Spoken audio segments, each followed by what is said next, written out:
Saya ingin sekarang ini untuk membagi visi yang saya tahu sebagian besar di antara saudara itu belum tahu. Ya, belum tahunya begini. Mengapa sampai ada pola pelayanan yang seperti yang kita kerjakan? Dimulai dari Nabire, terus sampai berkembang ke Manokwari, ke Memberamo, ya ke Wamena, lalu ke Timika, dan dipercayakan juga di Tembagapura, di Tomawen. Itu kena apa? Nah, saya ingin supaya setiap saudara itu menangkap visi ini. Bahkan maaf kalau saya cerita ini, mungkin saya satu-satunya hamba Tuhan di Indonesia ini yang punya pelayanan model ini. Artinya begini, sebelum sekolah-sekolah berasrama yang di Papua ini Tuhan percayakan kepada kita, saya itu dari tahun 72, dengar ya, dari tahun 72 ketika pertama kali mendapat visi pelayanan ini, saya itu sudah kerjakan. Nah, tahun 72 bahkan sampai sekarang mungkin nggak banyak hamba-hamba Tuhan yang mengerjakan pelayanan ini. Nanti saudara akan tahu pelayanan model apa.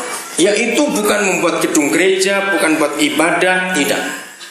Maka itu di antara hamba-hamba Tuhan, maaf saya berkata, yang sekelas saya, yang sepelayanan selama saya ini, tinggal saya satu-satunya yang tidak pernah buat gereja secara organisasi.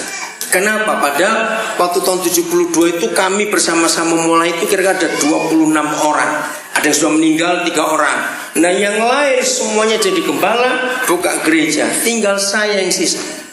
Kenapa saya bertahan pada visi ini? Ya, saya harap hari ini semua saudara itu menangkap. Dulu belum ada pesat, tahun 72 belum ada pesat. Pesat itu baru berdiri tahun 86 bulan Desember. Nah, jadi saya sudah berganti-ganti banyak yayasan, ya. Tapi saya tidak pernah berubah dari visi ini. Buat saya, yayasan itu cuma kendaraan. Ya, contoh kalau kemarin saya naik Garuda rusak, ya saya ganti yang lain. Yang penting saya sampai Timika. Nggak harus ngotot satu pesawat saja, ngerti maksudnya? Begitu kalau saudara ke kota dari SP4 ini, tiba-tiba angkot yang saudara naikin rusak, ya jangan nungguin sampai diperbaiki. Ya ngapain? Cari kendaraan yang lain. Yang penting tujuannya itu sampai. Nah, saya harap saudara mengerti visi ini. Oke, kita mulai dengan ayat ini. Matius 13 ayat 44. Sederhana sekali ketika Roh Kudus pertama kali mengajarkan saya konsep ini. Ya, sederhana sekali. Apa judulnya? Perumpamaan tentang harta yang terpendam dan mutiara yang berharga. Oke, 44. Mulainya begini. Saya itu mikir bahwa semua manusia di dunia, siapapun orangnya, agama apapun, manusia itu mikir surga atau tidak? Betul? Karena manusia mikir surga, maka itu muncullah agama-agama yang ada di dunia ini. Kenapa? Karena ketika manusia memikirkan surga, mereka itu berusaha ingin mencapai ke sana. Kok bisa tahu mereka ada surga? Itulah suara Roh Kudus dalam hati setiap orang. Jadi jangan beranggapan yang penuh Roh Kudus hanya orang Kristen. Tidak. Betul? Semua orang. Karena Kejadian 2:7 mengatakan semua manusia yang dijadikan oleh Tuhan dari debu tanah itu, ya, maka diembusi Roh Tuhan. Jadi semua orang itu punya Roh Kudus. Tergantung orang itu bagaimana mengerjakan ketaatan dari Roh Kudus itu. Maka itu kalau kita bicara penginjilan tidak ada kesulitan karena masing-masing orang sudah terima Roh Kudus. Nanti Roh Kudus yang bekerja dalam hidup orang itu. Nah, karena Kejadian 2 ayat 7 kita percaya bahwa semua orang itu punya Roh Kudus. Karena semua manusia diberi roh yang sama dari Tuhan kita. Maka itu sadar ada surga, ada suatu tempat yang sangat dirindukan. Suatu hari semua kita akan mati, manusia itu sadar. Nah, usaha manusia untuk mencari surga itu, maka muncullah agama. Itu sebabnya semua agama bisa beda-beda pengajarannya, tapi semua idenya ingin ke surga. Betul tidak? Nah, ketika saya mulai bergumul, itu tahun 72. Surga yang bagaimana yang dicari orang itu? Banyak versi tentang surga. Saudara, satu saya lupa di bulan berapa, satu Roh Kudus tunjukkan saya ayat ini. Coba baca kalimat pertama. Tuhan Yesus berkata apa? Hal kerajaan surga itu. Nah, ternyata surga itu bukan di suatu tempat, bukan letak geografis di sebelah sana, sebelah situ, bukan, saudara. Maaf ya, sampai hari ini banyak ketua sinode, banyak sinode gereja, banyak pendeta, teolog-teolog yang hebat, ternyata belum pernah buka ini. Maaf, bukan saya merendahkan. Karena kalau gereja dibukakan rahasia ini, pasti gereja akan punya pelayanan yang sama, searah dengan Tuhan Yesus. Ketika sekarang gereja masing-masing sibuk dengan semua kegiatan aktivitasnya, lupa surga itu yang ini. Ini salah satu, memang ada banyak yang lain, tapi ini yang paling jelas dan yang paling mudah dimengerti. Saya ulangi, hal kerajaan surga itu. Terus seumpama siapa? Seumpama apa? Harta yang terpendam di ladang, yang ditemukan orang lalu dipendamkannya lagi. Oleh sebab sukacitanya pergilah ia menjual seluruh miliknya lalu membeli ladang itu. Pertanyaannya, kalau begitu berapa harga ladang itu? Ayo, berapa harganya? Coba lihat harganya itu. Seluruh miliknya. Baca baik-baik. Orang ini mau meraih memiliki ladangnya atau harta yang terpendam? Nah, inilah surga. Itulah surga. Begini hikmat yang Roh Kudus berikan. Ya, lagi sekali hari ini kita akan belajar tentang visi yang Tuhan berikan kepada saya, sehingga muncullah pelayanan yang model sekolah asrama dan banyak. Nanti saya akan ceritakan kepada saudara. Karena ayat ini, siapa ladang itu? Sehingga orang itu berani beli dengan harga semal itu. Ayo kita tanya, siapa ladang itu atau apa ladang itu? Kalau bicara ladang, bicara tanah tidak? Oke. Siapa yang dibuat dari tanah? Nah, kan gak ada yang dibuat dari papeda, bukan kita ini. Apalagi dari atas. Gak ada, bukan? Semua kita dibuat dari tanah. Ternyata ladang itu adalah manusia. Siapa yang beli ladang itu? Jelas Tuhan Yesus. Nah, ternyata di setiap ladang itu ada harta yang terpendam. Kira-kira apa harta terpendam itu? Ya, bentuknya apa? Harta terpendam itu kira-kira apa? Iya, semuanya. Potensinya, keahliannya. Nah, sejak hari itu, kemana saja saya pergi, saya pakai prinsip ini. Ya, saya ketemu orang di desa mana, di kampung mana. Tahun 72 saya masih keliling Indonesia saja, belum sampai ke luar negeri. Ketemu orang, saya sekolahkan. Ketemu orang, saya sekolahkan. Kenapa? Karena di dalamnya ada harta yang luar biasa. Yang saya sekolahkan gak cuma yang Kristen, pokoknya orang. Nanti saya akan cerita selama Maret April ini saja. Ya, koso terlalu cerita yang dulu terlalu banyak. Jadi sampai hari ini saya kerjakan pelayanan ini untuk menciptakan surga itu. Bukan di sana, bukan di situ, bukan di mana, tapi hal kerajaan surga itu seumpama harta yang terpendam di ladang, yang ditemukan orang lalu dipendamkannya lagi. Oleh sebab sukacitanya pergilah ia menjual seluruh miliknya lalu membeli ladang itu. Kita buka kitab Ayub dulu. Ayub 22. Ya, tahun 77, kurang lebih ya 77. Kan selama ini kita menganggap Ayub itu gak pernah berbuat salah. Betul tidak? Karena memang pernyataan begitu di pasal 1. Ternyata di pasal 22 itu terungkap kesalahan Ayub. Kaget sekali kita melihat ini. Di pasal 22 kitab Ayub terungkap kesalahan Ayub. Apa kesalahannya? Ya, saya akan baca mulai ayat 1. Judulnya, Elifas menganjurkan supaya Ayub bagaimana? Bertobat dari apa?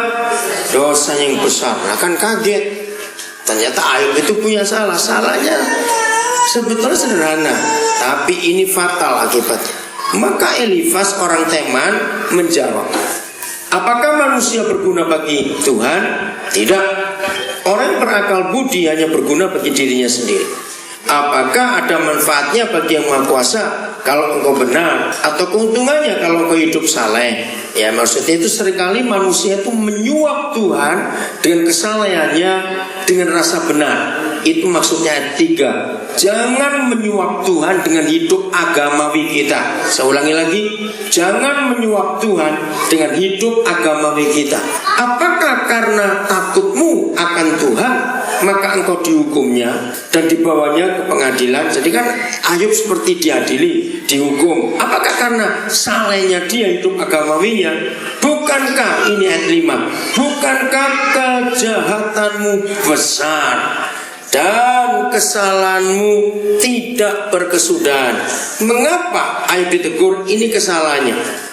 Karena dengan sewenang-wenang engkau menerima gadai dari saudara-saudaramu dan merampas pakaian orang-orang yang melarat, orang yang kehausan tidak kau beri minum, dan orang yang kelaparan tidak kau beri makan. Tetapi orang yang kuat, dialah yang memiliki tanah, dan orang yang disegani, dialah yang mendudukinya. Janda-janda kau suruh pergi dengan tangan hampa, dan lengan yatim piatu kau remukkan. Itulah sebabnya engkau dikelilingi perangkap dan dikejutkan oleh kedahsyatan dengan tiba-tiba. Enggak selesai sampai di situ. Terangmu menjadi gelap sehingga engkau tidak dapat melihat, dan banjir meliputi engkau. Bukankah Tuhan bersemayam di langit yang tinggi? Seterusnya saya nggak baca lagi. Nah saudara, begini, kalau kita melihat teguran Tuhan kepada Ayub, Ayub itu kaya atau tidak? Sangat kaya, bukan cuma kaya. Betul gak? Dia sangat kaya, tapi dalam satu hari habis. Nah, kalau kita bandingkan kekayaan Ayub dengan kemarahan teguran Tuhan, maka kesimpulannya Ayub itu apa? Serakah. Satu, bukan cuma serakah, apalagi arogan. Betul, orang miskin, janda dia hina pesugihan. Bukan cuma itu, ada satu yang kita perlu tahu, egois. Ada satu lagi kata yang paling umum kita dengar, betul, pelit. Nah itu dia, pelit. Sudah, dia gak memperhatikan orang miskin, janda, anak yatim, dia tindas habis-habisan. Ternyata kekayaan tanah begitu banyak, dia ambil dari hak para janda itu tadi. Ingat dalam Taurat Musa, kitab Ulangan, 3 kelompok manusia harus kita perhatikan: janda, anak yatim, dan orang asing. Betul tidak? Nah, sejak tahun 70-an itu pelayanan saya adalah itu. Ya, bagi seorang yang baru kenal saya hari ini, pasti saudara-saudara dengar bagaimana Tuhan membawa saya. Saya itu sangat memperhatikan orang miskin, apalagi kalau janda. Di Nabire, yang pernah tahu, Kanaan tempatnya Jun tinggal, ya, Kanaan itu, saya sejak mengenal kebenaran ini sudah punya prinsip. Saya tidak akan beli tanah milik janda. Nah, ternyata tanah yang di Kanaan di Nabire itu milik janda. Nah, pemiliknya sekarang tetap tinggal di depan rumah Kanaan itu. Nah, setelah saya beli, datanglah ibu ini, janda ini. Saya kaget sekali. Tuh dia cerita sejarahnya. Wah, saya menyesal sekali. Saya terus bilang pada, dipanggil mami ya dia, saya rela mengembalikan tanah ini. Ambil kembali. Apalagi dia itu janda, anaknya 6 saudara. Cukup banyak. Dia bilang enggak, saya enggak akan menerima kembali dari Pak Pendeta. Nah, rupanya dia tahu apa yang kami kerjakan. Nah, akhirnya saya beri kompensasi. Saya menyekolahkan anak-anaknya. Sekarang salah satu anaknya yang saya sekolah sampai masuk tentara, sekarang sudah berpangkat cukup tinggi di Ambon. Sampai hari ini anak-anaknya masih baik dengan saya. Beberapa tahun yang lalu anak nomor 3 meninggal. Waktu meninggal di rumah sakit saya urus semuanya. Karena itu janji saya kepada Tuhan. Saya nggak mau mengambil hak janda. Apalagi janda itu datang dan saya waktu sekebalikan, dia bilang enggak. Saya senang kalau Pak Pendeta yang membeli tanah itu, karena saya tahu Pak Pendeta nggak dipakai untuk macam-macam. Saudara, belajar untuk melihat firman ini. Nah, itulah kesalahan Ayub. Karena egois, karena serakah, karena pelit. Saya ingin tanya kepada saudara, siapa masih ingat Tuhan Yesus mengatakan hanya ada satu kelompok manusia yang susah masuk surga? Siapa mereka? Orang kaya. Maaf kalau saudara sering dengar hamba-hamba Tuhan yang sekarang sering diributin, yang gereja gede kekayaannya miliar-miliar semuanya itu. Kenapa saya beda dengan mereka? Karena kekayaan yang Tuhan berikan kepada saya saya tidak pakai untuk diri sendiri. Tidak. Dan itu semua orang tahu. Lalu dipakai untuk apa? Nah ini dalam teguran ini kita lihat ayat yang ke-15. Jangan terjadi dengan kita ya. Apakah engkau mau tetap mengikuti jalan lama yang dilalui orang-orang jahat? Apa artinya? Karena orang itu pelit, orang itu arogan, orang itu serakah, orang itu egois dengan kekayaannya. Saudara, kita harus betul-betul berani melakukan kebenaran ini. Ya, harus berani.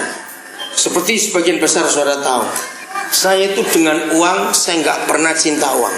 Ingat berapa kali teguran di perjanjian baru, baik dari Tuhan Yesus, dari Paulus, dari Petrus. Jangan kamu cinta uang, jangan kamu jadi hamba uang. Jangan, walaupun kita perlu uang untuk hidup. Nah, kalau saudara masih cinta uang, itu artinya gampang sekali. Cinta itu kan disayang-sayang, bukan? Betul? Kalau disayang-sayang itu dibagi atau disimpan? Nah, itu orang masuk neraka. Suatu kali ada seorang pengusaha yang melihat cara saya hidup. Hari itu dia tahu betul saya terima 200 juta. Karena pas lagi makan bareng, nah terus saya dapat telepon. Nah, karena tangan saya kotor, saya nggak bisa pegang handphone saya buka ya pakai speaker. Dia bilang, Pak Daniel baru masuk tadi 200 juta. Oh ya, gitu. Terus setelah itu saya bersihkan tangan saya telepon bendahara. Ternyata masuknya itu sudah 3 jam yang lalu. Nah, terus saya tanya, orang saya telepon, saya nggak tahu dari mana masuk. Nah, ini masih saya speaker juga. Ternyata sudah dari 200 juta 3 jam itu sudah keluar 120 juta, tinggal 80 juta. Nah, ini pengusaha heran. Loh, yang dikasih uang kan Koden. Kenapa bendahara yang ngatur? Saudara, sampai hari ini semua bendahara mereka tahu bagaimana uang yang masuk ke saya. Mereka punya hak untuk mengelola karena mereka sudah punya jadwal rutin tiap bulan untuk apa. Selesai makan, saya telepon lagi. Jadi kan sudah 3 jam sebelumnya. Bendahara jawab, habis sudah sekarang 200 juta. Nah, terus pengusaha ini berkata begini, pantas. Dia bilang, kenapa pantas? Setan itu benci Koden luar biasa. Loh, maksudnya? Habis Koden gak pernah sayang uang, gak ditahan-tahan, ada langsung habis. Kok gak ada yang ngamen di sini? Lu serius, saudara? Maka itu kalau orang kaya sayang uang seperti Ayub, orang itu akan masuk neraka. Karena Tuhan Yesus berfirman. Nah, ada orang berkata waktu itu, Tuhannya Koden, orang mengasihi Koden ya, yang membuat Tuhan itu merasa bersalah kalau nggak memberi. Ngerti pendapat itu? Ini pengusaha lain lagi yang ngomong. Kenapa? Karena mereka melihat berapapun yang saya terima, saudara, uang itu nggak pernah lebih dari 3 hari pasti keluar. Nah, ini salah satu alasan dulu kenapa saya nggak mau menikah. Karena saya nggak mau ribut dengan istri saya masalah duit. Jangan tersinggung ya. Ayo jujur, antara suami, antara laki dan perempuan, siapa lebih sering khawatir? Nah, itu dia, perempuan itu lebih sering khawatir. Maka itu saya nggak mau menikah daripada ribut. Karena waktu saya keliling pelayanan kemana-mana, aduh, lihat istri hamba Tuhan mengerikan sekali. Soal duit itu, saudara, uang kolektor jadi ribut, uang persembahan ributnya hari karena istri hamba Tuhan. Keliling kemana saja, ampun sudah. Waktu dia bilang, Tuhan saya nggak mau menikah daripada rusak ini pelayanan nanti. Karena istri mana yang mau diajak miskin terus? Satu kali saudara, saya lupa tahun ketiga tahun keempat pernikahan saya. Itu pertama kali saya melihat istri saya itu pucat tiba-tiba. Wih, saya pikir sakit sampai saya mau pegang dia. Hari itu ya kami lagi santai di rumah. Nah, terus dia itu pengen bakso, hobinya bakso. Terus dia ada tukang bakso lewat, ya panggil beli. Ketika dia pegang mangkok bakso, sudah masuk ke dalam rumah, pucat mukanya itu. Saya keluar kamar, saya kaget. Kenapa? Sampai saya pegang. Lupa nggak punya duit kok beli bakso. Saya tertawa. Di rumah ini kan banyak orang, bisa pinjam dulu. Saudara bisa bayangkan, 3 kali dalam usia pernikahan kami itu harus pindah rumah. Dan sampai hari terakhir besok pindah. 3 kali itu saya belum tahu mau pindah kemana. Istri saya nggak pernah ngomel, nggak pernah ngeluh, nggak pernah takut. Maka itu yang tinggal di rumah itu heran. Mereka bisa menceritakan kemana-mana. Jadi kalau rumah yang kami pinjam, ya waktu itu saya belum bisa beli rumah sebanyak sekarang ini. Kalau saya pinjam, diminta ya udah. Kurang seminggu saya bilang ayo kita beres-beres semuanya. Yang penting sudah diikat, dipak semuanya, tinggal pindah kemana. 3 kali dalam hidup saya. Maka itu saya bersyukur. Dia nggak ngomel, nggak ngeluh. Dan yang kalau cuma kami berdua itu pindah nggak ada masalah. Rumah teman banyak. Tapi kan kami ini punya ekor, punya buntut istilahnya. Kan harus diajak juga pindahnya. Kemana nanti? Yang di Nabire, kami masuk Nabire 93. Tahun 2001 baru kami punya rumah sendiri. Nah dari 93 sampai 2001 November, kami ingat 11 November 2001 kami masuk rumah Bethlehem yang sekarang ini. Nah sebelumnya itu kalau kami datang suami kami itu pindah-pindah rumah, mana yang kosong. Dan istri saya nggak pernah ngomel, nggak pernah minta rumah, enggak. Bayangkan tahun 95 sekolah sudah mulai berdiri, kerjaan begitu banyak. Itu saya bersyukur kepada Tuhan. Saudara, dia orang Indonesia tapi warga negara Kanada. Kami menikah tanggal 17 Agustus 92. 18 Agustus langsung kami berangkat ke Wamena. Bayangkan Wamena tahun 92 masih kayak apa itu. Kami belum punya rumah, kami mulai keliling. Nah yang saya paling kagum pada dia itu orang bersih sekali, nggak bisa kotor. Nah lihat losmen di Papua sekotor itu, bau juga. Dia itu bawa anduk besar.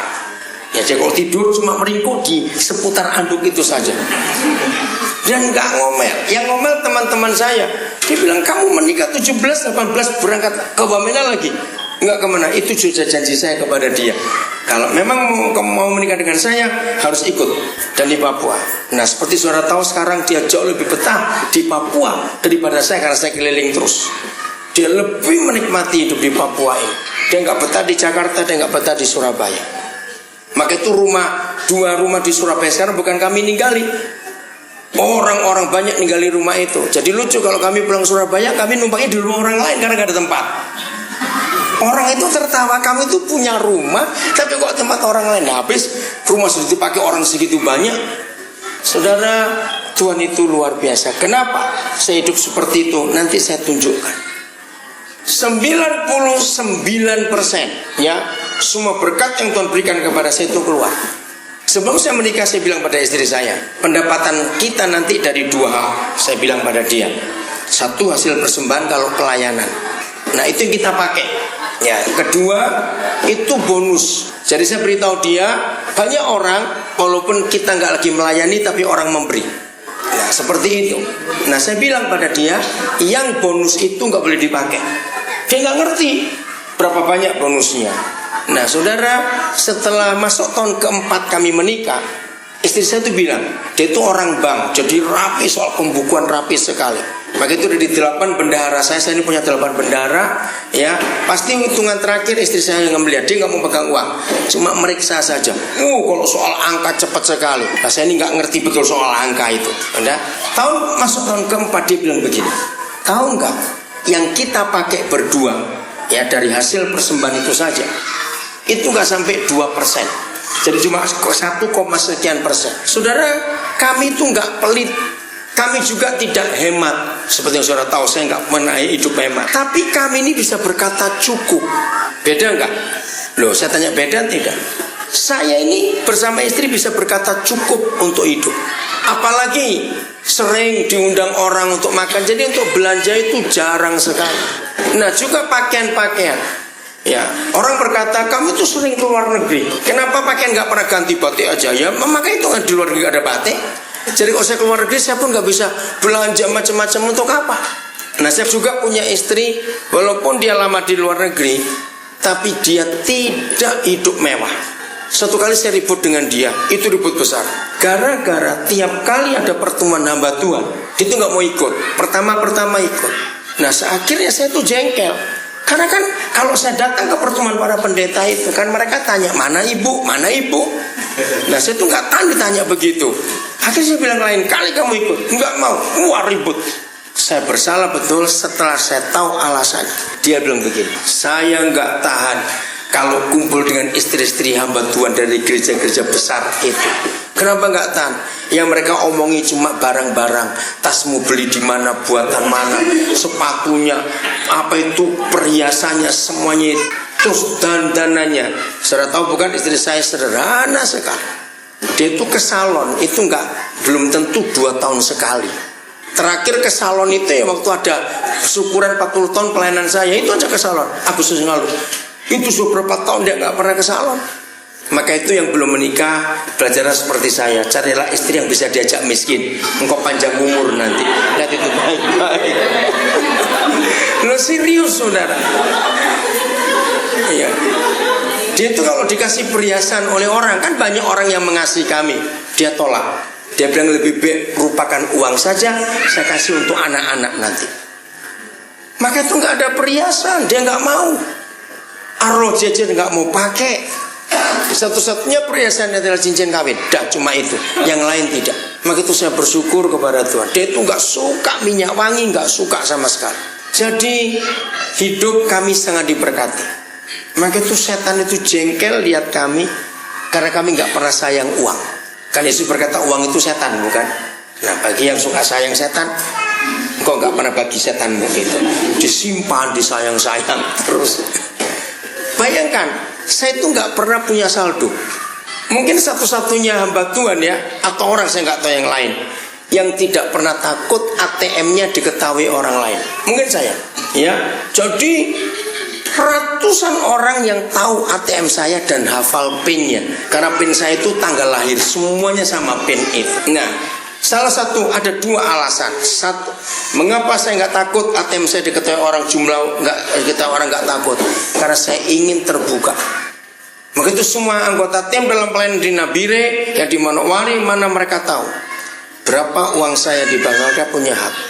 Ya, bahkan teman-teman pengusaha yang lain mereka tahu. Karena mereka suka ngikuti hidup saya. Mereka senang.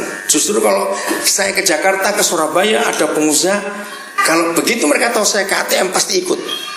Karena mereka itu ingin lihat bagaimana cara saya menggunakan uang. Dan mereka heran-heran betul. Pokoknya kalau saya lama di ATM berarti saldo lagi banyak itu. Terus keluar untuk ini untuk itu terus. Nah, maka itu pengusaha itu heran. Itu sebabnya saya nggak pernah takut untuk nggak punya saldo, karena saya punya istri yang Tuhan beri luar biasa. Nggak pernah takut kekurangan, nggak pernah takut apa. Alasan kedua, kenapa saya berani memberikan ATM pada orang? Karena sering nggak ada isinya. Betul? Orang yang takut memberikan ATM-nya pada orang lain, pasti saldonya banyak. Ayo ya atau ya, jawab sendiri sudah. Serius. Dan itu sungguh menyenangkan, hidup seperti itu. Hasilnya sungguh luar biasa. Maka itu hidup saya itu ringan, gak ada beban apa-apa. Ya, saya gak takut uang saya hilang, saya gak takut sama sekali. Hilang ntar bisa dicari lagi, ngapain pusing? Ya, gak pernah takut. Itu sebabnya kalau kita mau hidup dengan Tuhan, wah hidup itu menyenangkan sekali. Amin. Itu sangat menyenangkan, ringan, nggak ada beban apa-apa. Oke, sedikit aja intermezzo ini. Mengapa Tuhan berkata orang kaya pelit itu susah masuk surga? Waktu saya ngajar anak-anak ya, saya jadi guru selama minggu cukup lama. Nah, saya tuh tanya pada anak-anak, saya tuh lebih percaya anak-anak daripada orang dewasa, betul nggak? Karena anak-anak itu polos. Setuju kalau ngomong itu? Oke. Nah, saya tanya anak-anak, menurut kalian yang namanya harta atau uang itu berat atau ringan? Saudara tahu jawaban mereka apa? Berat. Yang namanya harta itu berat. Nah, orang Jawa juga punya filosofi yang sama. Dikatakan bondon dunyo, itu artinya harta dunia, itu pasti berat.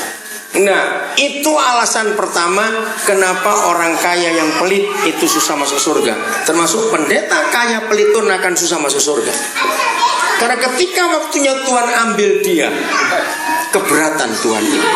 Akhirnya dilepas lagi, terserah kamu. Begitu yang sudah punya duit pelit, awas kamu sih. Sangat bersalah di hadapan Tuhan. Masih ada 22. Mari kita lihat. Jadi ayat 15 saya ulangi lagi, ayat 22. Apakah engkau mau tetap mengikuti jalan lama, jalan apa yang lama tadi?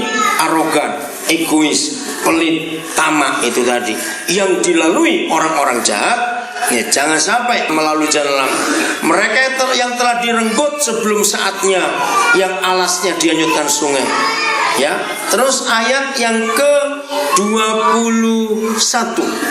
Ya, mulai 21. Perhatikan ini. Berlakulah ramah terhadap dia, supaya engkau tentram. Dengan demikian engkau memperoleh keuntungan. Terimalah apa yang diajarkan mulutnya, dan taruhlah firman-Nya dalam hatimu. Saya uraikan lagi pelan-pelan ya. Berlakulah ramah terhadap dia, supaya engkau tentram. Artinya ramah ya bersetuju, jangan berlawanan, bertentangan. Dengan demikian kau memperoleh keuntungan. Terimalah apa yang diajarkan mulutnya, yaitu firman-Nya terima, dan taruhlah firman-Nya dalam hatimu. Apabila engkau bertobat kepada Yang Maha Kuasa dan merendahkan diri, apabila engkau menjauhkan kecurangan dari dalam kemamu. Jadi pertobatannya diminta ya oleh Ayub. Ayat 24 ini yang mengagetkan saya. Dan bagaimana? Ayo, membuang biji emas ke dalam debu, membuang emas Ofir ke tengah batu-batu sungai. Siapa pernah punya pengalaman godain orang gila? Orang gila digodain gak pernah marah, dibohongin, ditipu gak ngerti juga. Tapi aneh saudara, kalau dibohongin duit mereka ngerti. Pernah nyoba enggak? Oh, coba saja, gak percaya. Saya selama hidup sudah berapa kali buktikan. Dari saya SD, SMP, SMA. Ya ternyata orang gila itu ngerti duit. Dibohongin apa saja mereka nggak ngerti. Tapi begitu duit. Nah, apa kesimpulan saya? Nah, ini loh jahatnya uang. Ternyata uang itu bisa membuat orang gila waras, tapi yang waras jadi gila. Catat kata itu baik-baik. Betul? Oh, uang itu jahat, saudara. Mengerikan sekali. Maka itu mengapa Tuhan Yesus menekankan jangan jadi hamba uang, jangan cinta uang. Betul nggak? Masih ingat nggak itu? Itu konsep yang harus kita miliki dalam kehidupan kita, supaya kita jangan sampai salah. Karena kalau sampai kita menjadi hamba uang, celakalah hidup kita ini. Saya mau bacakan, ada tulisan tentang uang menarik sekali. Perkenalkan, namaku Uang. Wajahku biasa saja, fisikku juga lemah. Namun aku mampu merombak tatanan dunia. Aku juga bisa merubah perilaku, bahkan sifat manusia. Karena manusia mengidolakan aku. Banyak orang merubah kepribadiannya, mengkhianati teman, menjual tubuh, bahkan meninggalkan keyakinan imannya demi aku. Aku tidak mengerti perbedaan orang saleh dan orang bejat. Tetapi manusia memakai aku menjadi patokan derajat, menentukan kaya, miskin, terhormat atau terhina. Aku bukan iblis, tapi sering orang melakukan kekejian demi aku. Aku juga bukan orang ketiga, tetapi banyak suami istri pisah gara-gara aku. Anak dan orang tua berselisih gara-gara aku. Sangat jelas juga, aku bukan Tuhan, tapi manusia menyembah aku seperti Tuhan. Bahkan kerap kali hamba-hamba Tuhan lebih menghormati aku daripada Tuhan. Padahal Tuhan sudah pesan, jangan jadi hamba uang. Seharusnya aku melayani manusia, tapi kenapa malah manusia mau jadi budakku? Aku tidak pernah mengorbankan diriku untuk siapapun, tapi banyak orang rela mati demi aku. Perlu aku ingatkan, aku hanya bisa menjadi alat bayar resep obat Anda, tetapi tidak mampu memperpanjang hidup Anda. Kalau suatu hari Anda dipanggil Tuhan, aku tidak akan bisa menemani Anda, apalagi menjadi penebus dosa-dosa Anda. Anda harus menghadap sendiri dengan Sang Pencipta, lalu menerima penghakimannya. Saat itu Tuhan pasti akan hitung-hitungan dengan Anda. Apakah selama hidup Anda menggunakan aku dengan baik, atau sebaliknya menjadikan aku sebagai Tuhan? Ini informasi terakhirku. Aku tidak ada di surga, jadi jangan cari aku di sana ya. Luar biasa tulisan ini. Saya nggak tahu siapa yang menulis ini, saudara. Tapi inilah fakta dari kehidupan kita. Betul? Hati-hati dengan uang. Pokoknya Tuhan Yesus minta uang itu buang ke tengah debu. Coba baca ayat 24 lagi. Buang apamu? Biji emasmu ke dalam debu. Bayangkan, siapa yang buang dari debu? Saya tanya lagi. Nah, tahun 77 saya mendapat boyoan ayat ini. Maka saya makin berani untuk nyekolahkan orang. Kata membuang itu kan invest. Betul? Apa kata invest? Menanam. Menanam harus di dalam tanah. Jadi kekayaan saya sejak saya jadi hamba Tuhan tahun 72 sampai hari ini, saya pakai Ayub dan pakai Matius tadi. Saya investasikan ke orang-orang. Maaf, Retno jadi saksi. Ya, saya tuh sampai hari ini lupa lagi. Bagaimana kita ketemu ya? Pertama kali itu bagaimana ceritanya? Saya ini lupa lagi. Ya, saya sekolahkan Retno, saya sekolahkan adiknya juga. Nggak kenal padahal. 5 tahun yang lalu ada orang Tulungagung telepon saya. Ya, saya kenal orang ini, keluarga sederhana. Dia bilang, Pak Daniel, ada anak tetangga saya itu pengen jadi bidan dan mau ke Papua. Pokoknya saya tuh ngomong di mana-mana. Siapa yang mau sekolah apa saja, asal bukan teologi dan mau ke Papua, saya akan sekolahkan. Ya, siapa saja. Betul mau jadi guru, mau jadi bidan ke Papua? Ya betul. Saya telepon, namanya Ratna, saudara. Akhirnya dia dapat sekolah di Jogja. Lulus April 2012. Akhir Maret lulus wisuda. Awal April selesai ijazah semua dia berangkat ke Nabire. Nah waktu dia tiba di Nabire, saya dan Cik Luis gak ada di rumah. Kami lagi di Jakarta. Yang di rumah itu telepon pagi-pagi. Tapi tahu gak Ratna itu Muslim? Bagaimana Muslim? Saya tuh gak pernah ketemu dia. Selama kuliah saya cuma lewat telepon, kirim uang semuanya. Tadi pagi dia itu sholat. Saya nggak tahu, saudara. Saya telepon orang itu di Tulungagung. Bu, iya Pak, dia memang Muslim. Kenapa Pak? Ya nggak apa-apa, saya bilang begitu. Cuma kaget saja. Saudara. Nah, sudah berapa orang yang tinggal di rumah kami sholat? Saya nggak pernah melarang. Ya ada yang Buddha. Ayo, terserah kamu. Akhir Mei dia ngomong sama Cik Luis, Mami boleh gak saya ikut ke gereja? Lu kenapa tidak? Saudara, maka dari akhir Mei dia ikut kebaktian. Dia mulai dengar firman.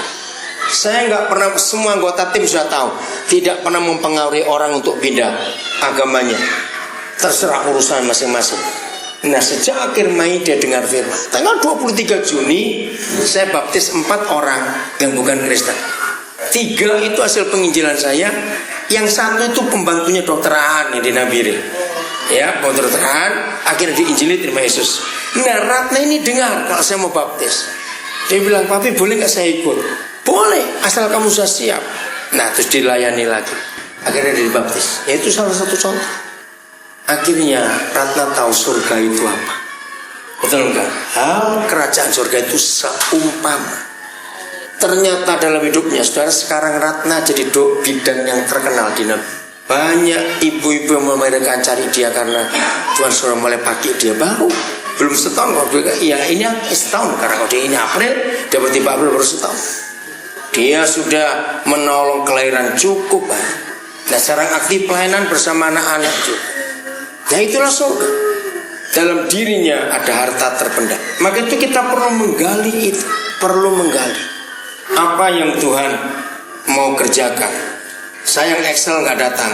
Kenapa saya ingat Excel? Karena kalau saya ingat Excel, hari Excel bertemu saya, itu hari yang sama saya bertemu Benny, anaknya Pak Petrus, ya kakaknya Pras. Itu tanggalnya sama. Saya gak akan lupa, 5 Maret 2005 di Kendari. Itu betul-betul hari yang bersejarah. Pagi-pagi saya dijemput Excel. Nah Tuhan mulai bicara tentang saya. Padahal saya itu gak pernah tahu siapa dia itu sesungguhnya. Itu paginya saya ketemu Excel. Sorenya saya ketemu Benny dalam sebuah acara seminar KKR anak muda di sebuah restoran. Ternyata Benny bersama istrinya Erna masuk. Saya gak pernah kenal mereka juga. Nah Tuhan jamah hidupnya. Malam itu saya langsung telepon Mbak Petrus di Jakarta. Karena ternyata mereka terpisah cukup lama karena masalah yang terjadi. Lalu 16 Maret ada kapal Labobar berangkat dari Jakarta, saya berangkat dengan Mbak Petrus. Lalu Beni sekeluarga saya terbangkan ke Makassar dari Kendari, lalu mereka bergabung. Pras waktu itu sudah SMK kelas 3 Osmea. Wah, itu betul-betul perjuangan cukup berat mendapatkan dia surat-surat dari Lampung lagi untuk kuliah. Tapi waktu itu saya ingat berapa guru berjuang untuk dia akhirnya bisa lulus itu. Nah, itu salah satu contoh. Saya mau baca tulisannya Beni berapa waktu yang lalu, tanggal 9 Maret, saudara. Ya, diberkati Tuhan luar biasa. Berkat ketaatan dan kepekaan Papa, Beni diangkat. Dan lewat SMS Papa yang memberi firman tahun 2007, firman itu Beni pegang dan imani. Januari 2012 pengenapan firman, Beni jadi kepala bukan ekor.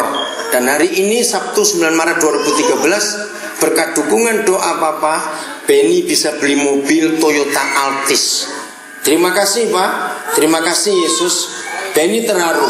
Apa jadinya kalau Beni tidak dipertemukan Papa di Kendari? Beni pasti jadi pemabuk, penjahat. Terima kasih Pak, Yahweh memberkati. Saudara, saya ingin masing-masing saudara itu betul-betul hidupnya itu punya dampak ke orang lain. 16 Maret yang lalu itu wisuda terakhir untuk bulan awal tahun ini ya, kan masing-masing perguruan tinggi beda-beda. Nah, itu wisuda yang terakhir. Ya, anak dari Yahokimu dari pedalaman dia lulus dari Satya Wacana. Waktu dia di wisuda tanggal 16 Maret, saya nggak bisa hadir karena saya masih ada di Sanggau Kapuas ya, di Kalimantan Barat. Dia menangis. Dia bilang, Bapak, dari keluarga besar saya ini sarjana pertama.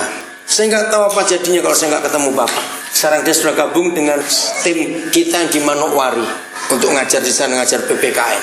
Nah, kalau saya hitung, saya nyekolahkan anak dari tahun 81, maka itu saya luluskan 380 sekian sarjana, sudah. Saya ingin saudara mengerti hati. Bayangkan 380 sekian sarjana. Kalau dihitung berapa banyak uang yang saya keluar. Dan saudara tahu yang saya sekolahkan pasti tahu. Kalau saya nyekolahkan orang itu nggak cuma biaya sekolah. Saya buat sejarah untuk tanah Papua. Wanita Dani yang pertama bergelar master itu saya luluskan. Dia lulus tahun 2002. Namanya Lina Yikwa. Waktu dia di wisuda masternya di Surabaya, saudara, saya dapat banyak berita dari orang-orang Dani, karena dia adalah perempuan Dani pertama yang master. Orang pertama yang bergelar master teknik sipil ya, dia pernah menjabat jadi kepala PU provinsi di Jayapura. Namanya Yan Ukagu. Dia lulus dari ITB master, itu biaya saya. Dokter pertama dari satu suku Me, salah satu kampung saya berdiri tinggi. Sekarang dia ada di Timika, Maria Giai. Saya nggak tahu dia praktek di mana. Nah, saya cerita ini kepada saudara ingin menunjukkan Yan Ukagu ini lulus, saudara. Masternya itu dia betul-betul terharu karena dia ingat waktu masih kecil untuk SD SMP susahnya luar biasa. Nah, saya ingin masing-masing saudara punya hati seperti itu. Master yang terakhir saya luluskan, karena tahun ini belum ada wisuda master, itu November tahun yang lalu. Master yang ke-45 saya luluskan. Saudara bisa bayangkan berapa uang yang keluar, karena ayat tadi seluruh miliknya harga tanah itu. Dokter terakhir, S3 terakhir yang lulus itu 19 Desember yang lalu. Dia itu anak yatim piatu, nggak punya saudara, cuma dia sendiri. Dia nggak tahu siapa bapaknya. Dia lulusan IPB, dia menjadi dokter satu-satunya di Indonesia. Bayangkan dari 200 sekian puluh juta orang Indonesia, baru dia yang peneliti CO2 atau karbon di laut. Tanggal 8 April yang lalu dia resmi bergabung. Waktu itu dia bingung, banyak dari Kementerian Kelautan minta ini minta. Saya bilang, kamu milik Tuhan, harus tahu Tuhan nyuruh kemana. Akhirnya, kalau saudara pernah dengar Profesor Yohanes Surya, nah sekarang dia bergabung dengan Surya Institute di Gading Serpong. Dia menjadi dokter satu-satunya bagian maritim untuk ilmu kelautan di bidang racun-racun laut. Dan ini luar biasa, yatim piatu. Nanti bulan-bulan berikut akan lulus S1, S2. Nanti bulan September akan lulus S3 yang kelima. Hari ini Nobai saudara pasti tahu, karena dia guru di Nabire juga. Itulah harta terpendam dalam hidup orang-orang yang gak dipandang, yang gak diakui, tapi ternyata dalam hidupnya ada kemuliaan yang luar biasa. Maka itu belajar untuk menghargai setiap ladang yang ada. Maka itu kenapa saya pendeta yang buka sekolah cukup banyak di Indonesia, dan sebagian besar sekolah saya buka itu sekolah gratis. Sebelum ada di Timika ini, ya semua pelayanan yang bergabung, makanya dari Nabire akan tahu. Ya, itu sebabnya saya ingin beritahu kepada saudara yang bergabungnya di Timika, tidak lewat Nabire, supaya tahu bahwa sejak awal saya mendirikan pelayanan ini tidak ada orang yang terima gaji, semuanya itu persembahan. Maka itu hati-hati dengan gaji dari LPMAK. Maaf saya berkata, harus saudara perhatikan baik-baik. Hidup belajar untuk berbagi. Litin bisa cerita, kenapa keluarga besarnya cukup banyak ikut kita sekarang di Papua. Saya pertama kali ketemu Joko itu tahun 94 di Sentani, saudara. Dalam keadaan Joko nggak tahu hidup itu mau bagaimana, mau kemana. Saya nggak kenal dia, tapi Roh Kudus bicara kepada saya. Nah, ternyata di dalam hidup Joko itu ada harta yang luar biasa. Dia punya talenta musik yang hebat. Nah, dari dia saya bawa ke Nabire, lalu Yesaya dibawa, lalu omnya dibawa, omnya satu lagi dibawa, terus. Saya nggak tahu berapa banyak itu sudah sekarang ini. Jadi kemana saja saya pergi, saya tetap konsekuen dan konsisten pada panggilan ini. Saya hanya ingin menyatakan surga di dunia dengan cara membeli ladang-ladang sebanyak-banyak. Dan itu suatu anugerah Tuhan yang luar biasa. Saya rela buang biji emas saya ke dalam debu. Maka itu saya nggak pernah simpan uang. Semua kekayaan yang ada saya bagi untuk banyak orang. Pakai seperti saudara tahu, saya beli banyak rumah tapi nggak ada yang nama saya. Maka itu ayo, buatlah setan itu jengkel dengan diri saudara. Setan jengkel dengan saya karena saya nggak pernah sayang dia. Inilah kemuliaan Tuhan. Ayo kita melakukan itu. Nah, kalau kita taat, ya, membuang biji emas kita, percayalah Tuhan akan berkati kita luar biasa. Seperti saudara tahu, saya nggak pernah kekurangan, walaupun sering nggak punya uang. Nah, cuma masalahnya orang itu nggak percaya kalau saya itu nggak punya uang, karena saya terlanjur model kaya. Ngerti kata itu? Saya terlanjur modelnya. Ya orang nggak pernah tahu. 3 minggu yang lalu, ya, saya ke bandara. Nah, saya diantar oleh seseorang. Nah, ternyata saya itu lupa kalau saya nggak punya uang. 3 ATM saya periksa nggak ada. Untung ini yang antar saya belum pergi. Saya bilang, saya pinjam uang kamu 40.000 untuk apa? Untuk bayar air protect, saya nggak punya. Dia bingung, masa kamu nggak punya uang? Coba lihat ATM saya, nggak ada isinya, nggak bisa diambil. Dia tertawa, saudara. Akhirnya dia kasih saya 200.000. Terus dia tuh cerita ke teman-temannya. Dia bilang, saya tuh baru tahu kalau Koden tuh nggak punya uang. Sampai saya malu, ngapain kamu cerita? Kenapa saya itu heran? Ya kenapa hari itu kok Koden terus berangkat? Ya memang waktunya berangkat, kenapa enggak? Belum lama 3 minggu yang lalu. Maka itu betul-betul setan itu jengkel lihat saya karena saya nggak pernah sayang dia. Ya, itulah anugerah Tuhan yang sangat besar. Amin. Terus ayat 25. Dan apabila yang Maha Kuasa menjadi timbunan emasmu dan kekayaan perakmu, maka sungguh-sungguh engkau akan bersenang-senang karena yang Maha Kuasa dan akan menengadah kepada Tuhan. Ini loh, apabila yang Maha Kuasa menjadi apa kita? Ayat 25. Timbunan emas. Jadi bukan kita, saya nggak nimbun untuk diri sendiri. Saya bagi-bagikan, saya beli banyak ladang. Dan kekayaan perakmu itu adalah yang Maha Kuasa. Maka hidup ini sungguh akan bersenang-senang. Enggak amin lah. Amin. Betul senang sekali. Maka itu saya mau katakan, orang yang makin khawatir akan masa depannya, berarti dia akan makin pelit. Betul tidak? Nah, orang yang makin pelit karena khawatir, makin sengsara hidupnya. Betul tidak? Kenapa dia dihantui ketakutan? Takut kurang. Jangan pernah takut. Sering dengar kabar dari Eben dan Febe? Sering dengar? Mereka cerita saya sudah beli rumah untuk mereka. Oh belum cerita, oh kurang ajar tuh anak gak cerita. Oh cerita ya, ya seperti itu. Ya saya lama mikir pelayanan mereka makin besar, pelayanan anak-anak makin bertambah banyak juga. Nah terus satu hari dia cerita ada polisi yang mau jual tanahnya karena tahu pelayanan ini cukup murah. Luasnya 1000 meter persegi, ada rumah batu cukup bagus. Nah tapi saya belum ada uang. Nah terus tanggal 25 Januari yang lalu ya, saya bilang Eben telepon lagi, Pak, bagaimana? Ya sudah suruh jual aja, terus nggak punya uang. Saya nggak mau nahan berkat orang. Jadi saya bilang pada Pak Sinaga namanya, Pak jual saja. Nggak bisa Pak Pendeta, saya nanti berdosa. Karena saya sudah janji ini akan diberikan untuk Tuhan. Karena kalau harga pasaran itu bisa 500 juta rumah itu, tapi dijual ke saya 320 juta. Ya, tapi nggak punya uang ini Pak, bagaimana? Itu tanggal 25. Sudahlah Pak, saya jamin Bapak nggak akan dihukum Tuhan kalau rumah itu dijual ke orang lain, karena Tuhan tahu habisnya nggak punya uang.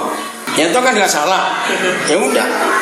Nah tanggal 27 saudara, saya itu terima BBM di BlackBerry saya dari seorang pendeta. Saya tuh lihat, loh kok fotonya bukan dia, kok fotonya orang lain. Iya, terus dia ngasih selamat ulang tahun. Tapi karena fotonya kecil, saya tuh nggak lihat. Saya tanya siapa yang ulang tahun ini. Dia bilang Pak Robi. Oh Pak Robi. Ya udah, saya kenal orang itu. Saya ucapin selamat ulang tahun juga. Bayangin itu tanggal 25, ini 27. Nah terus begitu dia terima ucapan ulang tahun saya dari BlackBerry juga, terus dia tuh telepon saya. Aduh koden, saya nih cari koden. Saya bilang kalau cari di Nabire, cari di mana? Saya bilang begitu. Kenapa? Hari ini memang ulang tahun saya, dan saya itu ingin memberi hadiah buat Tuhan. Hadiah apa saya tanya? Nah sekarang Tuhan Nur Kodin punya proyek apa? Nah karena yang terakhir mikir rumah yang di Singkawang, saya cerita tentang rumah itu. Saudara bisa bayangkan, saya bilang harganya 320 juta. Hari itu langsung cash dikirim saudara. Saya bilang tapi tunggu dulu, saya bilang begitu. Kan 25 saya mau dijual. Saya telepon dulu. Nanti saya kasih kabar lagi. Saya telepon lagi Pak Sinaga. Ya, saudara, telepon itu lucu sekali.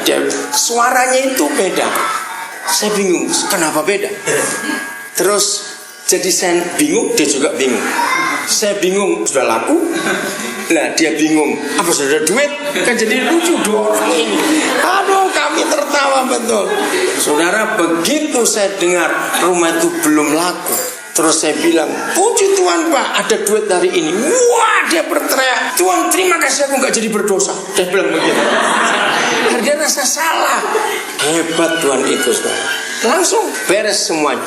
Nah tanggal 17 Maret yang lalu saya pertama kali lihat rumah itu.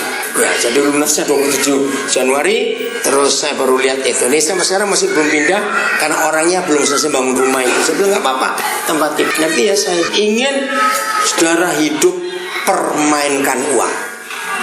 Kalau saudara gak mempermainkan uang, saudara dipermainkan uang. Coba sebutkan apa akibatnya kalau orang hidupnya dipermainkan uang. Coba gila betul. Apalagi apa?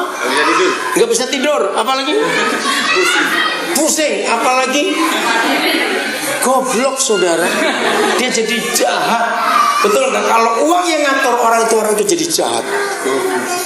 Maka itu cuma ada satu di antara dua. Kita mempermainkan uang atau uang mempermainkan kita. Ingat itu, supaya kita tahu bahwa Tuhan itu luar biasa. Nah hebatnya Tuhan ya, hebatnya Tuhan. Dengar ini, saya itu begini. Kalau mau apa-apa saya tidak ngukur saya mampu atau tidak, karena lebih banyak gak mampunya masalahnya. Jadi yang mampu adalah Tuhan, bukan saya. Ya seperti saudara tahu, 1 November yang lalu ya, sebuah tempat karaoke, tempat apa di Nabire namanya Bunaken. Itu tanahnya 1 hektar saudara. Ada hampir 20 sekian kamar dan semuanya pakai AC.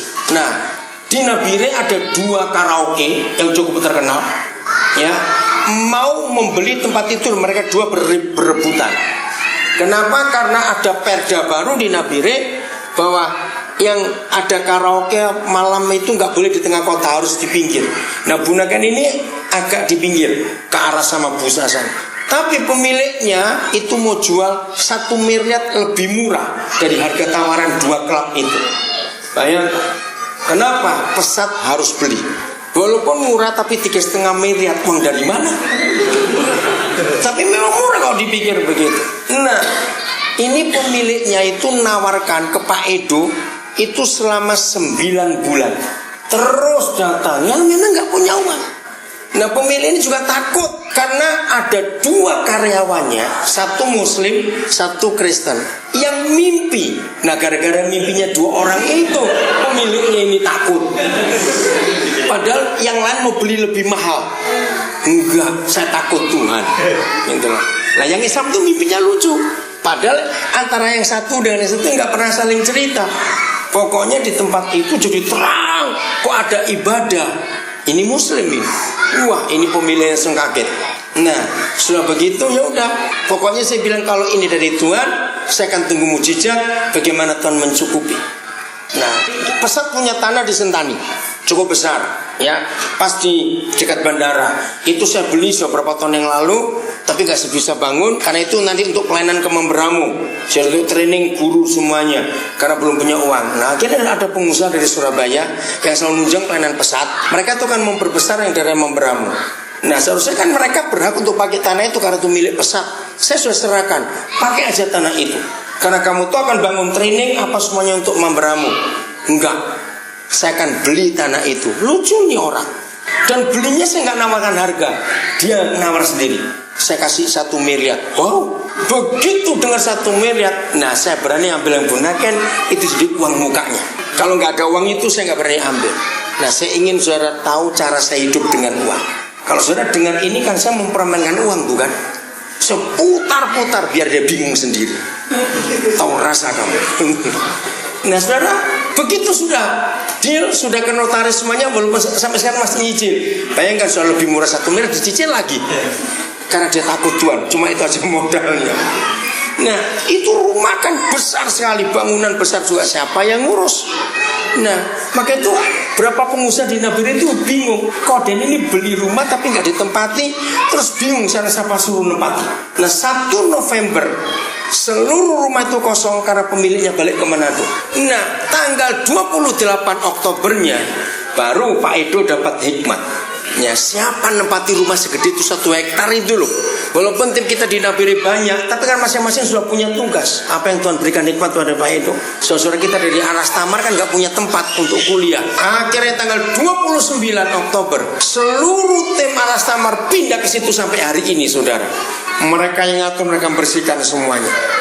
Ngerti? Saya beli rumah itu dengan uang saya, supaya saudara tahu. Tapi saya gak pernah merasa memiliki. Bahkan sampai sekarang itu bukan nama saya kasih nama orang lain. Maka itu setan jengkel dengan cara saya itu. Ingat ya, yang pelit masuk neraka. Ingat itu baik-baik. Yang pelit masuk neraka. Belajarlah untuk berkorban dalam hidup. Oke, kita kembali ke Matius 13. Oh iya, harus selesai hari ini. Ya, harus selesai sebentar lagi. Matius 13, ini penting, ayat 44. Saya mau tunjukkan berapa harga tanah itu. Maka itu di tangan saya lulus orang-orang hebat. Dari anak-anak yang tidak punya harapan, gak punya apa-apa.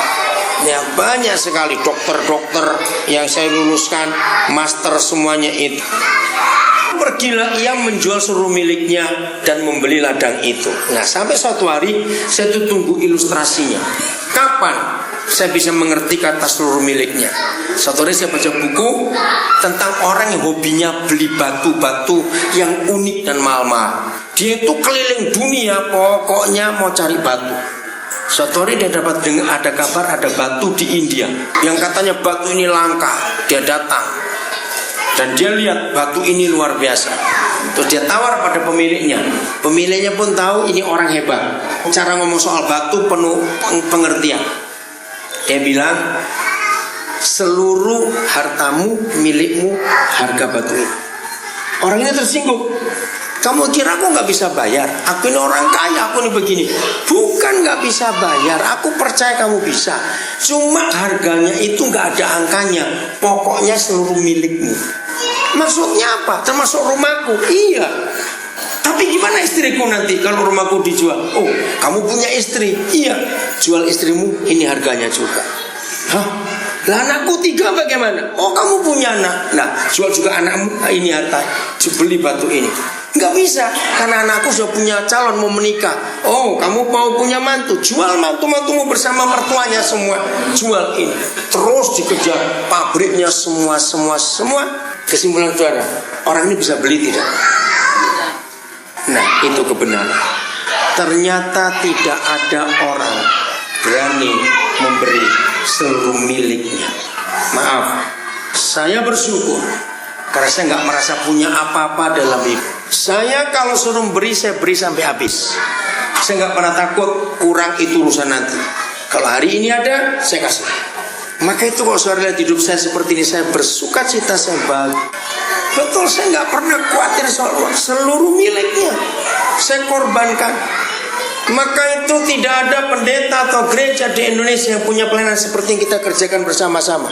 Saya bukan sombong, betul tidak? Lihat di mana saja. Maaf, bagi saudara belum pernah bergabung ke Nabire, saudara mungkin sulit mengerti. Di dunia ini hanya ada 2 model pelayanan yang gak ada gaji. 1 yang saya rintis, 2 itu Youth with Mission yang Boy pernah. Bahkan Youth with Mission itu sebuah lembaga pelayanan yang unik. Siapapun bergabung malah harus bayar di tempat itu. Enggak terima persembahan. Saudara, saya mau berkata, rusaknya gereja-gereja ketika semua bicara duit. Main drum dibayar, main gitar dibayar. Itu yang merusak. Harusnya kita malah memberi. Sejak tahun 72 saya melayani Tuhan sampai hari ini. Saya gak pernah sibuk persembahan, malah saya memberi. Dan saudara lihat, ini tahun ke-41 hidup saya seperti ini. Saya gak pernah kekurangan. Bahkan orang heran, saya keluar negeri berkali-kali dan itu membayar sendiri. Dan itu sangat hebat Tuhan itu. Maka itu jangan pernah takut soal uang. Katakan amin. Makin saudara takut kekurangan, makin sengsara. Ayat terakhir, Yesaya 45. Ini rahasia besar yang saya temukan tahun 78. Inilah satu-satunya raja kafir yang bukan Yahudi, yang bukan Israel, tapi dipermuliakan luar biasa. Yesaya 45. Yahweh memakai Kores sebagai alatnya. Itu judulnya. Kores itu raja Persia, tapi mendapat belasan janji. Gara-gara apa? Saya baca dulu. Beginilah firman Yahweh.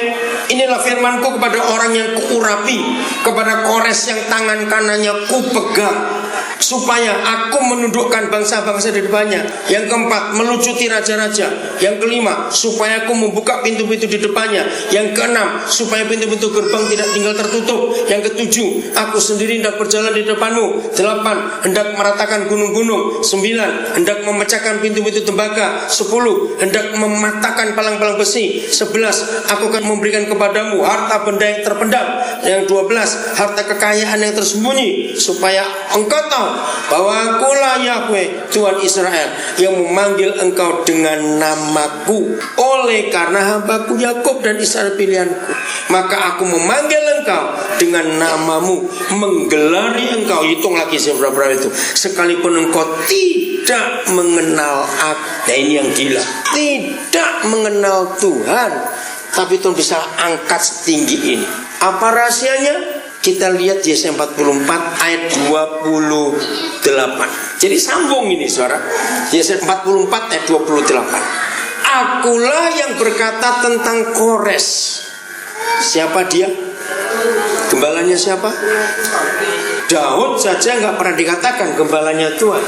Daud nggak punya kedudukan. Mengapa Kores ditinggikan begitu tinggi? Karena ayat ini, segala kehendakku akan digenapinya dengan mengatakan tentang siapa? Yerusalem baiklah ya dibangun, dan tentang siapa?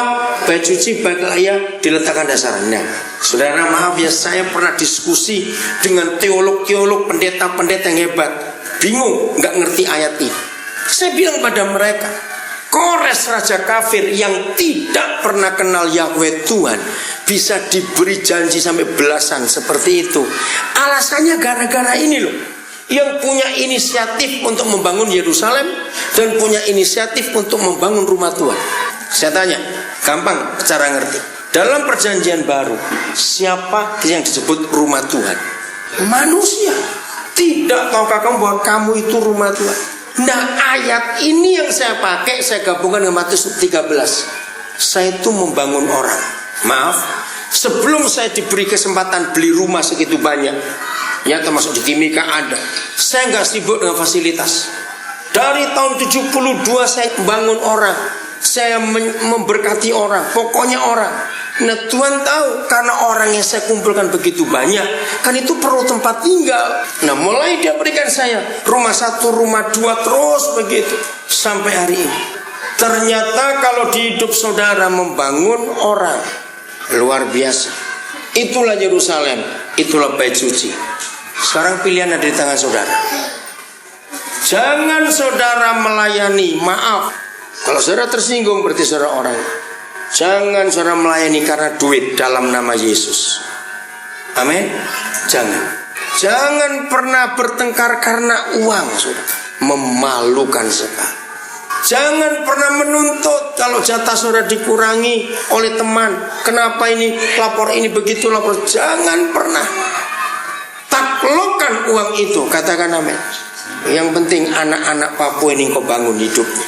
Amin. Lagi sekali, mengapa tidak ada gereja atau lembaga pelayanannya seperti yang kita kerjakan? Karena mereka nggak mikir bangun orang. Orang itu buat mereka dijadikan sarana untuk cari kekayaan. Maaf, yang berasal dari gereja-gereja akan tahu. Kenapa seringkali gembala-gembala ribut dengan para pelayan di gereja itu? Selalu ributnya kalau pelayanannya tidak betul. Kenapa pelayan tidak betul diributi? Kalau kamu pelayan begitu, jemaat gak datang lagi itu. Nah, itu dia. Betul tidak? Karena uang. Ingat selama saya melayani, yang saudara kenal saya sudah cukup lama, saya gak pernah minta uang dari saudara. Kalau gereja punya anak buah, terus perpuluhan kolektornya diingatkan terus. Tidak. Maka itu saya ingin saudara mengerti konsep ini. 2 tawari supaya tahu ya tentang Kores ini. Kores ini hebat sekali. Ya, mulai dari sini Kores itu dipanggil oleh Tuhan. 1 Tawari pasal terakhir. Jadi setelah hancur Yerusalem itu, 2 Tawari 36 ayat 22. Kores mengizinkan orang-orang buangan pulang ke negerinya. Pada tahun pertama zaman Kores, raja negeri Persia, Yahweh menggerakkan hati Kores, raja Persia itu, untuk menggenapkan firman yang diucapkan oleh Yeremia, sehingga disiarkan di seluruh kerajaan Kores secara lisan dan tulisan pengumuman ini. Beginilah perintah Kores raja Persia: segala kerajaan di bumi telah dikaruniakan kepadaku oleh Yahweh Tuhan semesta langit. Ia menugaskan aku untuk mendirikan rumah baginya di Yerusalem yang terletak di Yehuda. Siapa di antara kamu termasuk umatnya, Yahweh Tuhan yang menyertainya, dan biarlah ia berangkat pulang. Esra 1 ayat 1. Ini sambung. Pada tahun pertama zaman Kores, raja negeri Persia, Yahweh menggerakkan hati Kores. Seterusnya saya usah baca. Saya mau ngomong pada saudara, kapanpun, dimanapun, artinya mungkin nggak di sini lagi, mungkin kapan, di mana, dan dengan siapa. Mungkin gak dengan pesat, mungkin gak dengan LPM, maka saya tidak tahu. Selama saudara masih hidup, bangun orang, katakan amin. Jangan sibuk yang lain. Ingat, mengasramakan anak-anak Papua itu gak gampang. Maaf ya, yang Papua jangan tersinggung. Saya masih punya bukti. Beberapa orang dari Paniai, dari Intan Jaya, dari Kerom, dari tempat yang lain, Serui, Waropet. Maaf, ini pejabat Papua sendiri yang berkata kepada saya, kami gak sanggup Pak mendidik anak-anak kami sendiri. Tapi kenapa Bapak dengan tim Bapak yang orang Jawa, orang ini, orang itu katanya bisa mampu? Saya bilang, Pak, karena kami punya visi. Kami melayani bukan dengan otak tapi dengan hati. Dan kami melayani bukan karena uang. Maka itu saya ingin tekankan ini kepada saudara. Jangan lihat uang itu di mana lalu saudara di situ, jangan. Maaf saya ngomong, kalau saya melihat uang, saya nggak akan ke Papua. Maaf ya, karena saya ini kalau pelayanan di luar negeri, di Jakarta, di Surabaya, di Medan, kota-kota besar, saya dapat persembahan cukup besar. Tapi kalau ke Papua, habis. Bukan cuma habis, nggak ada persembahan dari mana. Kenapa saya mau? Karena saya ngelihat orangnya ini. Yang disayang Tuhan itu tadi, saya bangun Yerusalem, saya bangun bait suci itu. Maka itu saya pesan kepada saudara, dimanapun, mungkin gak di Timika lagi, entah di mana, pokoknya jangan cari yang ada banyak duit. Dua, dengan siapapun dan kapanpun, motivasi kita tetap bangun orang, katakan amin. Maka itu kenapa saya bergerak di bidang pendidikan. Dan kenapa nggak ada gereja? Saya berkata nggak ada pendeta yang mengerjakan ini. Kenapa cuma pesat? Karena ini visi kami dari awal. Pokoknya orang harus dibangun. Uang akan datang sendiri sesuai kebutuhan Tuhan untuk itu. Kan uang dulu baru kita mikir orangnya, tidak. Ini yang saya kerjakan sudah 41 tahun ini, saudara. Dan Tuhan tidak pernah tinggalkan, dan itu luar biasa. Dan hasilnya sampai hari ini akan terbukti kok. Orang punya uang, orang punya skill, keahlian, tapi nggak punya hati, nggak akan jadi. Setuju nggak saya ngomongin? Nggak akan jadi, karena hati itu penting. Maka itu ingat ini, ya, supaya masing-masing kita tahu visi. Tidak semua kita ngerti fotografi, tapi semua kita ngerti. Ini bagian terakhir saya ngajak ngomong saudara. Siapa tahu kalau kita foto motret itu nggak fokus, hasilnya apa? Kabur. Enak nggak ngelihat yang kabur, gambar kabur? Mata ini capek. Maaf. Kalau saudara tidak fokus kepada satu objek, sasaran, satu titik dalam pelayanan, maka hidupmu kabur, bingung, nggak tahu mau kemana. Sejak tahun 72, setelah saya tahu ayat tadi itu Matius 13:44, fokus saya sampai hari ini tetap ke situ. Kemanapun saya pergi, saya bangun orang. Kemanapun saya pergi, ketemu orang apa saja, saya bangun. Dan itu menyenangkan sekali. Dan Tuhan terus memberkati, itu yang saya kagum. Fasilitas dia berikan terus, fasilitas itu. Nanti kalau saudara pulang ke Nabire kan kagum. Di Wonorejo kami sudah punya bengkel, punya toko beras. Siapa yang ngerjakan? Itu anak-anak dari penjara. Saudara kan kaget nanti. Saya kumpulkan orang dari penjara, Kalimantan, Jawa, mana saja, buat perusahaan itu di sana. Nggak ada orang mau ngurus mereka. Maka itu mereka senang. Satu Islam hanya Baharudin. Saya nggak peduli, karena buat saya pokoknya orang. Agama nggak penting, pokoknya orang. Betul tidak? Baunya juga nggak penting, pokoknya orang. Ngerti maksud saya itu? Pokoknya orang. Maka itu kemana saja saya pergi, mata saya tuh lihat orang. Saya lihat kemana saja. Dan itu hasilnya luar biasa. Tuhan pasti memberkati kita semuanya. Saya ingin sekarang ini untuk membagi visi yang saya tahu sebagian besar di antara saudara itu belum tahu. Ya, belum tahunya begini.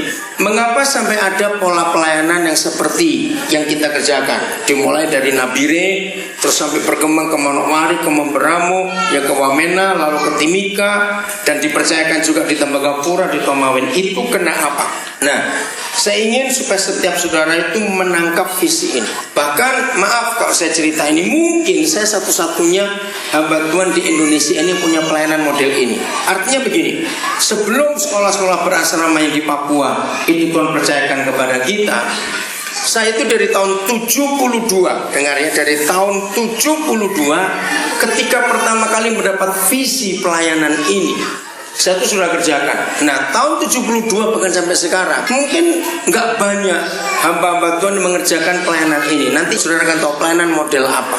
Yaitu bukan membuat gedung gereja, bukan buat ibadah, tidak.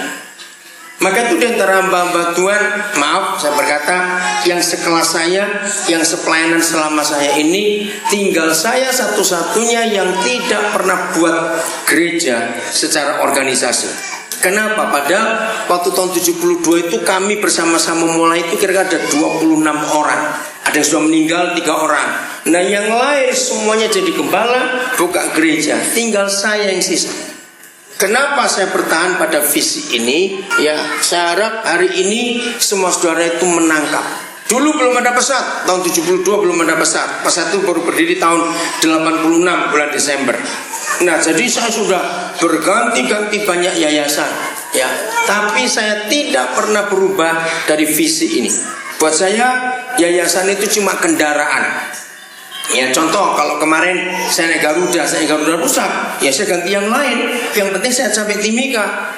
Nggak harus ngotot satu pesawat saja, ngerti maksudnya. Begitu kalau saudara ke kota dari SP4 ini, tiba-tiba angkot yang saudara naikin rusak, ya jangan nungguin sampai diperbaiki. Ya ngapain? Cari kendaraan yang lain. Yang penting tujuannya itu sampai. Nah, saya harap saudara mengerti visi ini. Oke, kita mulai dengan ayat ini. Matius 13 ayat 44. Sederhana sekali ketika Roh Kudus pertama kali mengajarkan saya konsep ini. Ya, sederhana sekali. Apa judulnya? Perumpamaan tentang harta yang terpendam dan mutiara yang berharga. Oke, 44. Mulainya begini. Saya itu mikir bahwa semua manusia di dunia, siapapun orangnya, agama apapun, manusia itu mikir surga atau tidak? Betul? Karena manusia mikir surga, maka itu muncullah agama-agama yang ada di dunia ini. Kenapa? Karena ketika manusia memikirkan surga, mereka itu berusaha ingin mencapai ke sana. Kok bisa tahu mereka ada surga? Itulah suara Roh Kudus dalam hati setiap orang. Jadi jangan beranggapan yang penuh Roh Kudus hanya orang Kristen. Tidak. Betul? Semua orang. Karena Kejadian 2:7 mengatakan semua manusia yang dijadikan oleh Tuhan dari debu tanah itu, ya, maka diembusi Roh Tuhan.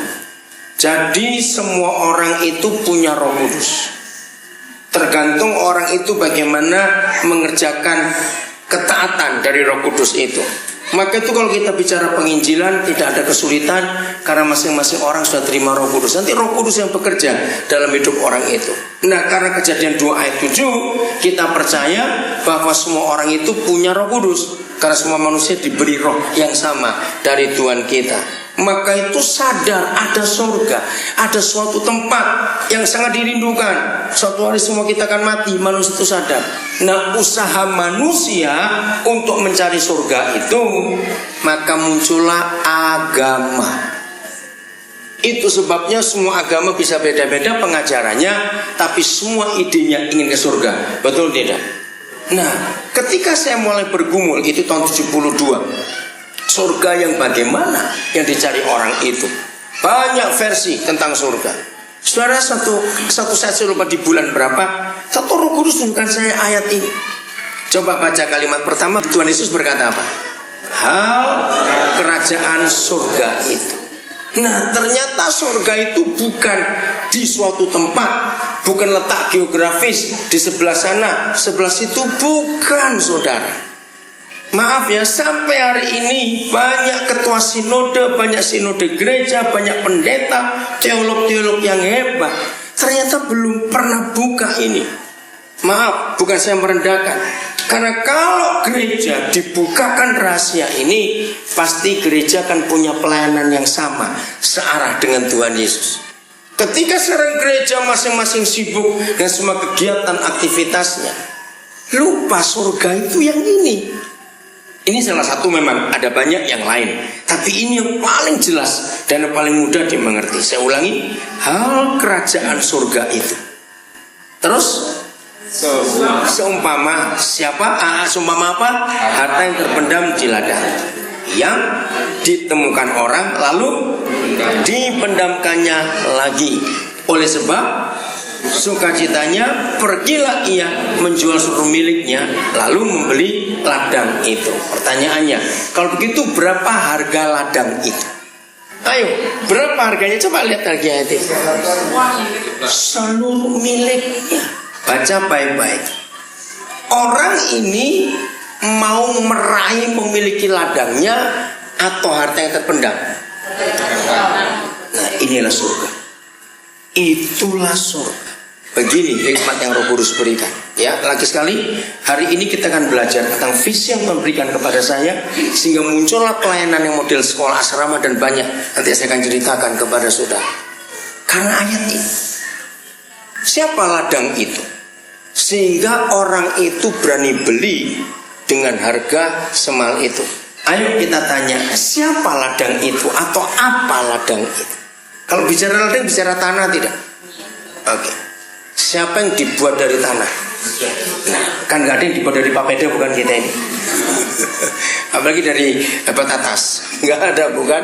Semua kita dibuat dari tanah. Ternyata ladang itu adalah manusia.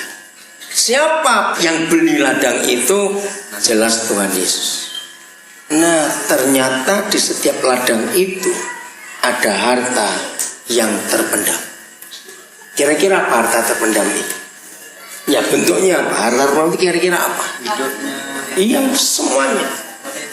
Potensinya, keahliannya. Nah, sejak hari itu, kemana saja saya pergi, saya pakai prinsip ini. Ya, saya ketemu orang di desa mana, di kampung mana. Tahun 72 saya masih keliling Indonesia saja, belum sampai ke luar negeri. Ketemu orang, saya sekolahkan. Ketemu orang, saya sekolahkan. Kenapa? Karena di dalam